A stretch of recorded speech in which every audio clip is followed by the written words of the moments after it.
Corner Bakery to put them all back on. Oh, and on your left, we have a new development here. This is a building that turned its back to the river, 300 South Wacker. But as part of the rehab, it wanted to engage with the river. So that's a map of the river. And the red thing is, you are here. It doesn't have all the streets, but it does have the river. And it's a special kind of latex feed that's supposed to last for 10 years. So you may see more of this happening with modern buildings. Yes, if you're lost, just look. That's where you're at, right where the red part is. Gateway 4 on your right. Now, this is not technically modern. This was designed by James DeStefano in the 1980s, shortly before he left Skidmore. It has certain contextual elements. Curved to reflect the curve of the river, kind of the inverse of that one we just saw that was voted the most popular. The glass is dyed green to acknowledge the color of the river, and the glass has got kind of a three-dimensional quality. It reminds me a little bit of that bubble wrap that you use to wrap fragile things, or children like to pop the air bubbles. And for those of you that are big movie fans, we're coming up on the site of the Gotham City Police Headquarters in the Batman movie Dark Knight. This is the old post office, which has been deserted for almost 20 years. It used to be the largest post office in the world, which we needed because we were the catalog capital of the world. Think Sears, Butler Brothers, Montgomery Ward, Spiegel. The ends are Art Deco. Notice the vertical emphasis. The ends were put on in 1933, 1934. The middle of the building was completed in 1921. In the middle of the building, there is a giant hole for an 8-lane highway that goes right through it. Straight ahead is the Congress Parkway that goes into the Eisenhower Expressway out to the western suburbs. That highway didn't get built until the 1950s. So you might wonder, well, then how did they know to put a hole in the middle of the building in 1920? And because this is usually our noisiest bridge, I'll let you think about that and pick up on the other side. Just keep in mind you're going underneath an 8-lane expressway, a highway.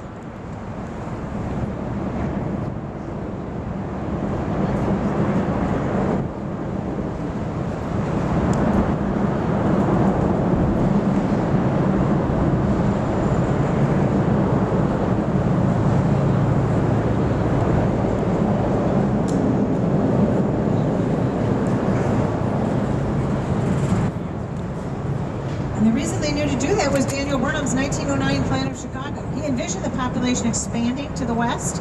They knew they'd need a major highway. They just didn't count on the Depression of World War II. Now, hopefully they come up with a use for that. As U.S. taxpayers, it was costing us $2 million a year to leave it in that shape, empty. It was auctioned off to a UK investor, Bill Davies, but I understand he hasn't been able to do much with it. It may be sold again. They had lots of contests with the architects to come up with a possible use. The most creative idea I saw came from John Ronan and Associates. They did a huge model that envisioned that as the world's largest crematorium. We should have funeral processions coming up the Chicago River like the Ganges in India. I'm not quite sure that's going to happen. We talked turning it into a casino, but that's politically loaded. Not sure that's going to happen either. Hopefully they come up with a use for it, though. The 4-digit addition to the zip code and barcoding spelled the demise of that building. The equipment was on 2 levels. Today you need the equipment on 1 level. So the post office moved right next door here in 1996 to a building designed by Lester B. Knight and Associates. And the mayor at the time, Mayor Daley II, begged the federal government, please do not put an ugly parking garage right on the river. And by the way, we have a Riverwalk ordinance. And the federal government said, ooh, sorry, privacy concerns, no Riverwalk. However, we will compromise. And the compromise was, we will color the truss work on the parking garage and we will add trees. We hope they keep working on that.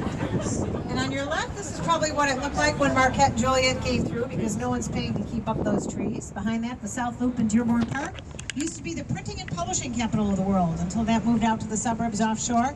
Now mostly it's all on people's computers. So this is another example of adaptive reuse or repurposing. Very popular South Loop, Dearborn Park neighborhood. Also site of lots of new small businesses. We also have a tent city through the trees there. An unofficial tent city. Continuing on your left is a building designed by Bertram Goldberg, shaped like a backwards S, 2 pieces with a glass atrium. This is 1986, River City.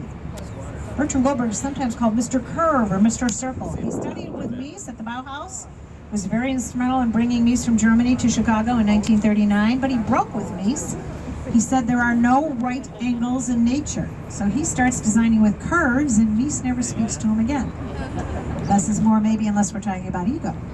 Bertram Goldberg was a bit of a social philosopher. He said it's dangerous to live in the suburbs and work in the city. If you want a rich cultural life with fine dining, museums, theater, you've got to live and work and play in the same general areas. So this is mixed commercial and residential. You can keep your boat here year-round. They have agitators to keep the water from freezing. And Bertram Goldberg designed this to be 3 times as big as what you see all the way ahead to Roosevelt Bridge. But the city said no. 2 competing concerns. First, density. They'd had very bad luck with the housing projects, so they didn't want to risk that. Secondly, they weren't convinced anybody would seriously want to live in the South Loop. Little did they realize what would happen here. Up ahead on your left is a shopping complex that houses one of the largest grossing Targets in the world.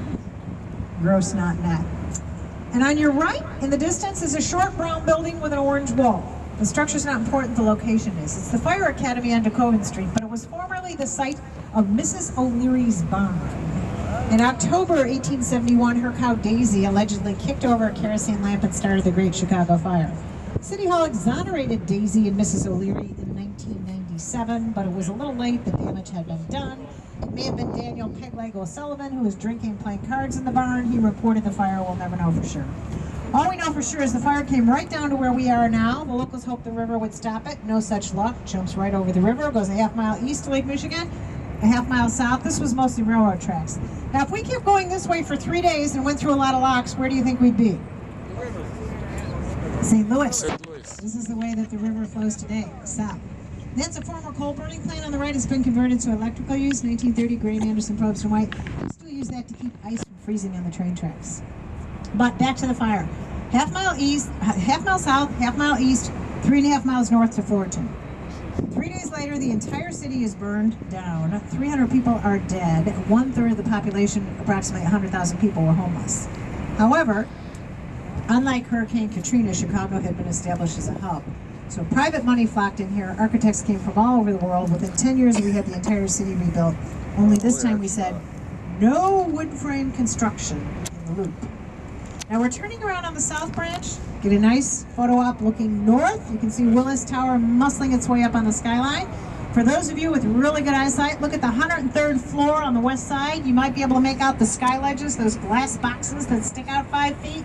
Has anybody been out on the sky ledges? Okay, I recommend it. Not afraid of heights, but I'll tell you something very strange goes on. You know it's safe.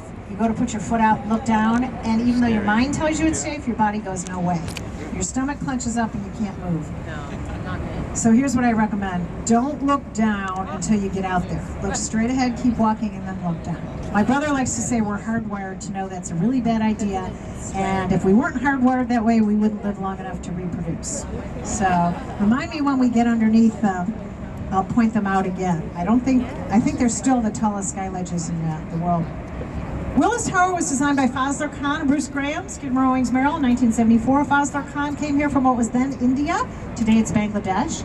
He studied at the University of Illinois at Champaign-Urbana and went to work at Skidmore when the chairman and CEO of Sears gave the assignment to Skidmore to build the tallest building in the world. He said, I don't want any X's on it like the Hancock, and I don't want to spend a lot of money on it, so figure out how to do it. You can hear the story on the oral tapes at the Burnham Library at the Art Institute. These guys are big smokers. They're out to lunch. Fazlur Khan, a brilliant structural engineer, saw one of them hit the bottom of the pack of cigarettes, and the cigarettes come out at all different sizes, and Fazlur Khan says, that's what I'm thinking about for the structure of the building.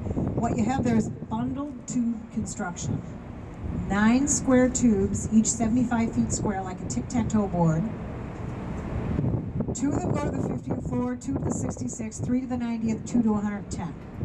Classic Miesian modernism. Steel and glass on stilts on a plaza. 16,000 windows, they're all the same size. In front of that, with the big crown and the smaller 2 crowns, 311 South Wacker, Cohen, Patterson, Fox, 1992, one of the tallest reinforced concrete buildings in the world. But how would you know? It's next to Tall, Dark, and Handsome, doing everything it can to get noticed. Inside the big crown, there are 2,000 fluorescent lights. The smaller crowns reference the water towers. They too have fluorescent lights. If you see that fully lit up at night coming in from the western suburbs, it looks like Camelot or White Castle in the sky. But City Hall has instructed building management to dim the lights because it's interfering with bird migration patterns. That is an example of what's called postmodernism. Postmodernism is a reaction to modernism. So look at Willis Tower, 16,000 windows all the same size, 311, different size windows. It's pink, it's gray, it's an octagon at the top, it's a triangle at the bottom. Helmut Jan calls it the old lady with too much jewelry. You may agree, you may disagree, but you're probably not going to find a better example of modern and postmodern right next to each other. Continuing to the right of that with the two spires on top is the AT&T Tower with the US Gypsum Tower in front. Another postmodern building. We call that Echo Deco. That's what New York Deco looks like. Art Deco. Waterfall. You can see the vertical emphasis. That's Adrian Smith. Skidmore. To the right of that, it looks like a dresser with the drawers pulled out. 235 West Van Buren. Ralph Johnson, Perkins and Will. The drawers there are balconies. One of my fellow docents is convinced there is a Morse code message up there. I don't understand Morse code. If you can, be sure to tell me when you get off the boat. The architect just said he was trying to suggest movement along the river. All the way to the right, you can see Ceres on top of the Board of Trade. Halliburton Road 1930. It's where we get the word cereal. And it alludes to the function of that building. They trade agricultural and beef futures. Now that the mercantile exchange is in there, it's one of the largest financial futures in the world. In front of that is short glass building with what looks like a Mercedes hood ornament on it. That is Helmut Jan's design for the addition to the Board of Trade. The octagon shape references the trading pits. Not his first design. They rejected his first design. We'll see that in a moment. And in between the Mercedes hood ornament and the dresser drawer is a frosted white wedding cake with ionic columns. That's the Insurance Exchange Building, D.H. Burnham and Associates, 1912 to 1914. And that is what all the buildings look like in Chicago after the World's Columbian Exposition of 1893. It was all about architecture. They built something called the Shining White City, and it was all about putting Chicago on the map as an international city. There's a great book about that fair called Devil in the White City by Erik Larson. Did anybody read that? Yeah, I recommend it if you didn't, because you get a sense of what went on. Daniel Burnham thought we had to get architects from New York to give the fair credibility. This annoyed the local architects like Louis Sullivan to no end. He said, we do not need the guys from New York, we're good enough on our own, we do not need to copy the Greeks and the Romans. He said the whole fair was like a virus that would infect architecture. For 50 years there'd be an outbreak of the neoclassic. He was right about that. On your right, Airway Chicago, 1996, it looks like a prow of a ship or a glass bottom boat, but it's actually a giant Slurpee machine. They make ice here. They wait till midnight or 1 in the morning when the electric rates are low. They freeze water to 33 degrees Fahrenheit till it gets like slush. Then they send it out in pipes to the older buildings. The older buildings use it to cool off the computer rooms or for air conditioning. They send back warm water.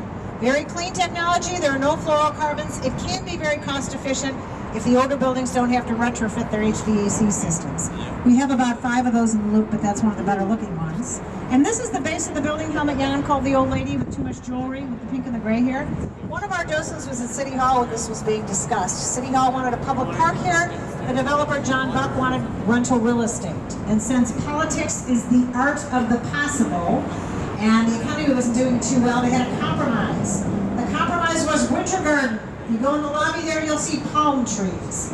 You don't have to water them, you just have to dust them. They're embalmed palm trees. But believe it or not, some of us go in there in February and we pretend we're somewhere else. Up ahead on your right is a white structure. 2 triangles connect with the hypotenuse. One is 9 stories higher than the other.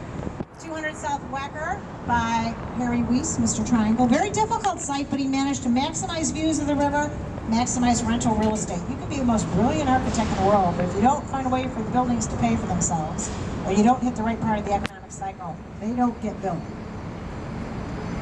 And now if you look up, you can see the Sky Legends. There are 4 of them. Feel free to take a picture of them. I guarantee you they are taking pictures of you. There were only 3 of those, but they were such the playmakers. They punched out the 4th one in record time.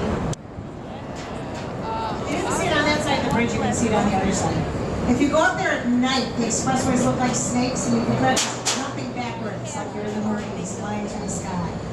But I really don't have Straight ahead in the distance is a clock, and underneath it, it looks like a Woody Woodpecker insignia on a gray background. That is the logo for the Boeing Corporation, Ralph Johnson, Perkins and Will. Postmodern building, referencing the buildings in the 1900s, 20s, and 30s when it was too expensive for people to have their own watches. So they put these big clocks on the buildings so you could get to work on time, get back from lunch on time. Today, a lot of people don't even bother with watches, they just use their smartphones. And on your right, this is Mr. Triangle Harry Weiss. Notice how he turned these columns or pilotis 45 degrees so they don't look square like triangles. We also put this river walk in well before we're required to do so. This is that forward thing